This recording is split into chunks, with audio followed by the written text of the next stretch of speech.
राजधानी राज्य के प्रदेश भाजपा कार्यालय में भाजपा प्रदेश अध्यक्ष बाबूलाल मरांडी के द्वारा एक संवाददाता सम्मेलन को संबोधित किया गया।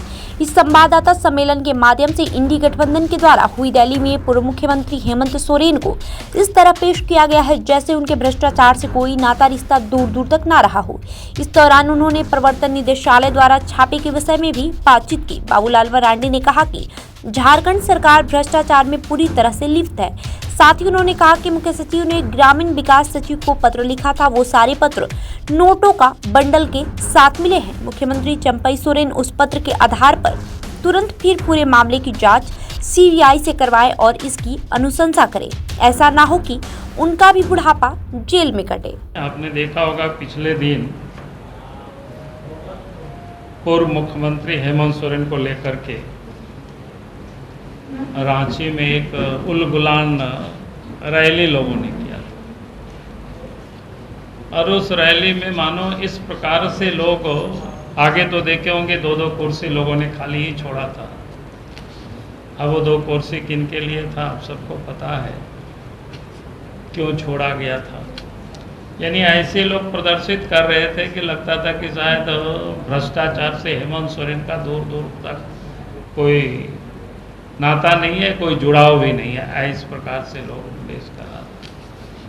लेकिन वास्तविकता क्या है कि 4 साल के क्या बोलते हैं, हाँ तो पैर तो छोड़ दीजिए, बल्कि मैं कहूँगा कि झारखंड के भ्रष्टाचार में हेमंत सोरेन हो या पूरी सरकार ही कहिए कि वो दलदल में पूरी तरह से डूबी हुई है। और ये लोग बार बार एक बात को कहते हैं कि भाई आदिवासी हैं इसलिए इनको फंसाया जा रहा है, परेशान किया जा रहा है। लेकिन मैं कहूँगा कि 4 वर्षों के शासन काल में हेमंत सोरेन के कार्यकाल में आदिवासी समाज का जो मान सम्मान पहचान, इसको पूरी तरह से इस व्यक्ति ने धूमिल किया है।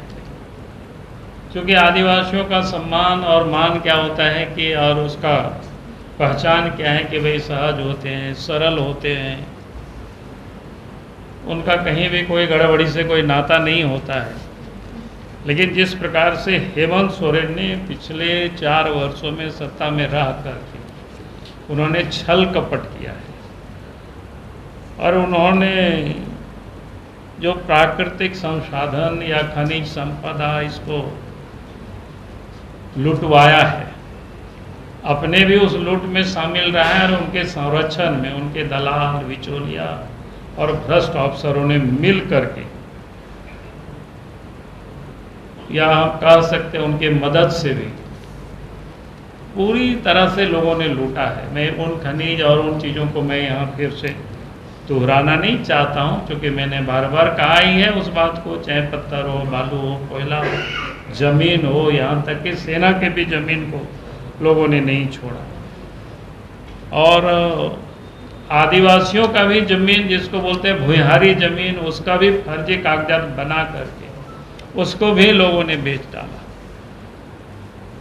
और उसके साथ साथ कहते हैं कि भ्रष्टाचारियों को बचाने की,